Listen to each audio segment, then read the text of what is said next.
Ketawa. Salavat ne? Apa itu salawat? Habercik değiliz. için salavat getirir misin? Salah dengan status muslim. Salavat. Allahümme salli ala Muhammed ve ala Muhammed. Elhamdülillah. Ya Allah. Lerin ulu orta yerde söylenmesini doğru bulmuyorum. Ben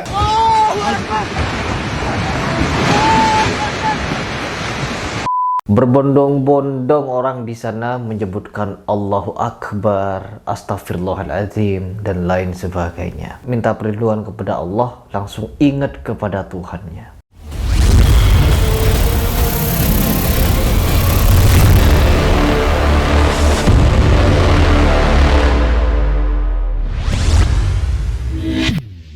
Innalillahi wa inna ilaihi raji'un. Teman-teman, beberapa saat kemarin negara yang mayoritas muslim, negara yang penduduknya 96% itu Islam, mengalami suatu bencana yang sangat dahsyat, yaitu gempa bumi, karena gempanya cukup besar, yaitu 7,8 magnitudo. Ini ada beberapa pernyataan yang orang sebut sebagai sudah seperti kiamat. Berbondong-bondong orang di sana menyebutkan Allahu Akbar, Astagfirullahaladzim, dan lain sebagainya.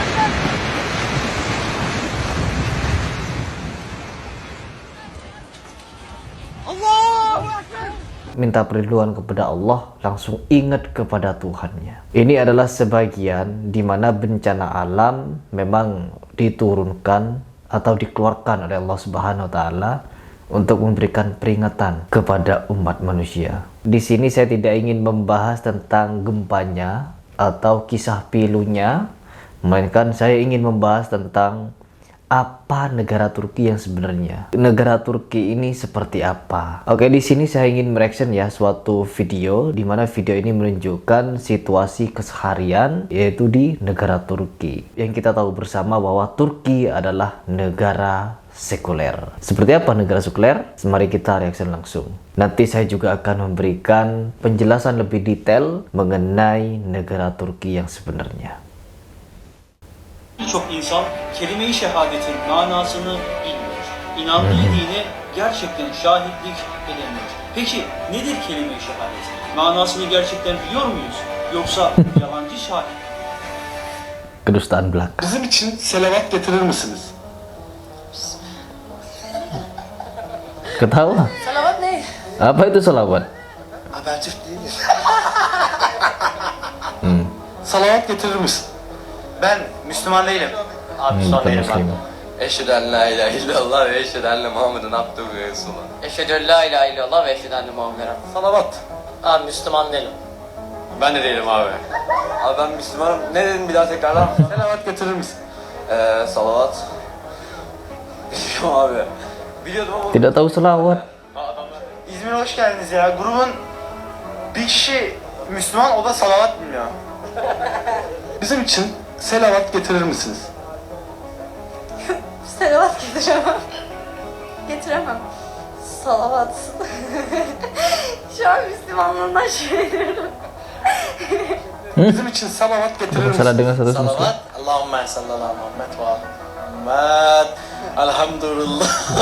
Ya Allah. Yarısına kadar biliyorum, olur mu? Allahümme sallallahu Sallallahu. Muhammed. Padahal mereka muslim ya. Bizim için salavat getirir misin? Selavat. Nasıl getiriliyor? Wah, Nasıl, ya Allah. nasıl getiriliyor? Bilmiyorum. Padahal di situ negara yang cukup berkembang ya daripada Indonesia atau maju. Tapi cara mereka beragama sangat primitif. Ya, sangat jahil. Di mana Rasulullah SAW memang menyatakan bahwa Islam akan asing kembali. Dan setelah Islam itu kembali asing, maka Allah akan mencabut beberapa kepastian.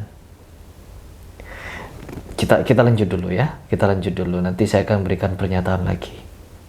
Nasıl getiriliyor sen söyle. Salavat. Sizde var mı? Yok. Ya Ben ne Allah. olduğunu da bilmiyorum. Yok, bende yok o. Bizim için salavat getirir misin? Allahümme salli ala seyyidina Muhammed. Bizim için salavat getirir misin? soru sorabilir miyim? Tabii ki sorabilirsiniz. Bizim için salavat getirir misiniz? Biliyorum ama getirmem çünkü bunun bir gösteriş aracı olmasından doğru bulmuyorum. Ya Allah. O yüzden bu sorunuza olumlu cevap vermeyeceğim. Çünkü laikliği savunan birisiyim. Ya Laiklikte, Allah. bu tip soruların ve dinin, Dilakoka. ayetlerin ulu orta yerde söylenmesini doğru bulmuyorum. Ben teşekkür ediyorum. Neredeyiz efendim şu an? Şu anda Kıbrıs Şehitleri Caddesi'ndeyiz. İzmir'deyiz. Kıbrıs Şehitleri Caddesi İzmir'in Kebebasan. en işlek. Herkesin daha özgür kendini hissettiği bir yerdeyiz. Bizim için salavat getirir misiniz? Salavat kelime-i şehadet mi yoksa? Ya Allah, mereka muslim ya Allah. Bismillahirrahmanirrahim. Arkadaşlar bizim için salavat getirir misiniz?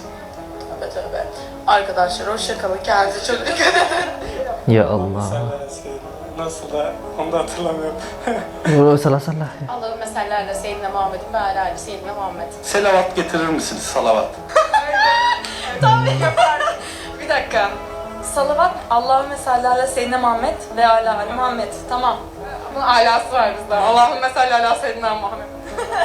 Çok iyi. Euzubillahimineşşeytanirracim. Bismillahirrahmanirrahim. Bizim için salavat getir.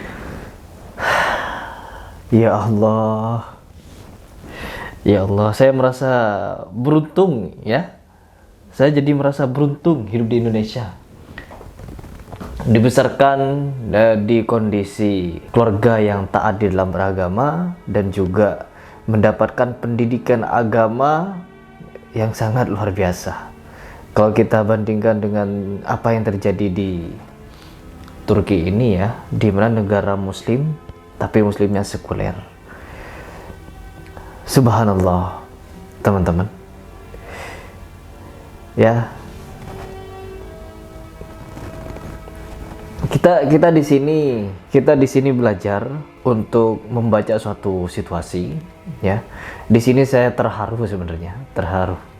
Masya Allah, saya dibesarkan meskipun di kampung dari keluarga yang tidak punya, tidak berada, memiliki banyak keterbatasan, memiliki banyak ya hal-hal yang tidak menunjang bagi pendidikan saya. Tapi Masya Allah, di dalam menuntut ilmu agama itu sangat tidak ada yang bisa saya katakan lagi, teman-teman. Sedari kecil kita sudah diperkenalkan oleh orang tua kita untuk membaca Al-Quran, belajar membaca Al-Quran, dan menjadi seorang muslim yang sebenarnya. Meskipun hidayah seorang hamba itu tidak sama, tapi kalau kita bandingkan dengan situasi atau sosialisasi yang ada di Turki sekarang, kita jauh lebih leluasa di dalam beragama dan mencintai Islam sepenuh hati kita. Oke, teman-teman, sebelum saya terbawa perasaan karena melihat situasi yang sekuler ini, coba kita pelajari seperti apa Turki yang sebenarnya.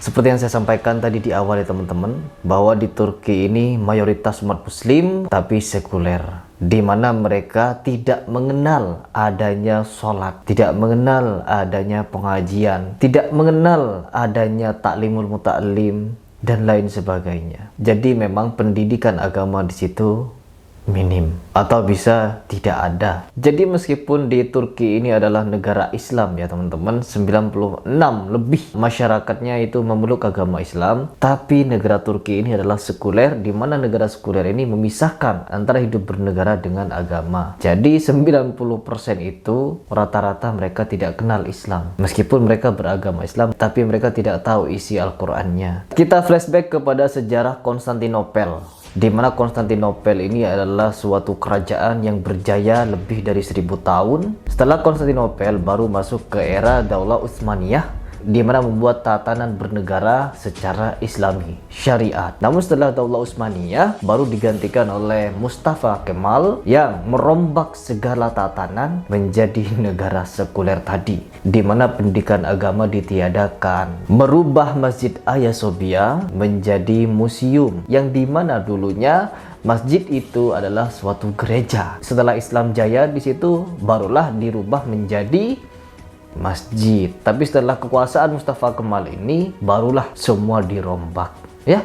Pendidikan agama ditiadakan baik di Istanbul dan di seluruh bagian Turki. Merubah hari libur yang awalnya di hari Jumat ke hari Minggu, dan juga merubah kalender yang awalnya Hijriyah menjadi Gregorian ya.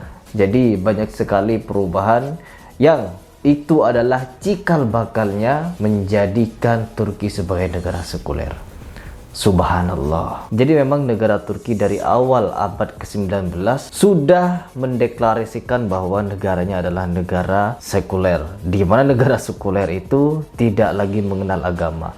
Meskipun dia memeluk agama Islam, di identitasnya adalah sebagai Islam, namun dari segi akidah mereka tidak paham. Bahkan nama-nama waktu sholat pun mereka tidak tahu. Ya, betapa luar biasanya negara sekuler. Dan ingatlah teman-teman bahwa bencana yang turun dari Allah Subhanahu wa taala itu karena dari penyimpangan manusia tersebut. Berbicara tentang seorang manusia, saya juga jadi bertanya-tanya, Mustafa Kemal ini sebenarnya orang Islam atau bukan gitu? Kenapa dia bisa membuat negara Turki menjadi sekuler? Atau memang dia adalah seorang misionaris yang ingin meruntuhkan marwah Islam di negara Turki? Saya tidak tahu, wallahu a'lam bishawab. Jadi mungkin ini adalah teguran dari Allah Subhanahu wa taala, apakah mereka akan bertaubat kembali kepada Allah atau mereka akan tetap di jalan mereka menjadi negara sekuler. Ya, mungkin ini adalah teguran dari Allah Subhanahu wa taala. Semoga cahaya Islam bisa terang kembali di negeri Turki ini, karena kita memang sudah lihat bahwa mereka telah kembali kepada zaman jahil, di mana mereka tidak kenal dengan agama lagi. Mereka memang beragama Islam, tapi mereka tidak tahu apa Islam itu. Mungkin ini saja yang ingin saya bagikan kepada teman-teman sekalian. Apabila ada pernyataan atau ungkapan yang kurang berkenan atau salah, itu murni dari kekhilafan saya atau kebodohan saya. Tapi apabila ada yang benar, itu murni datangnya dari Allah Subhanahu wa taala. Salam.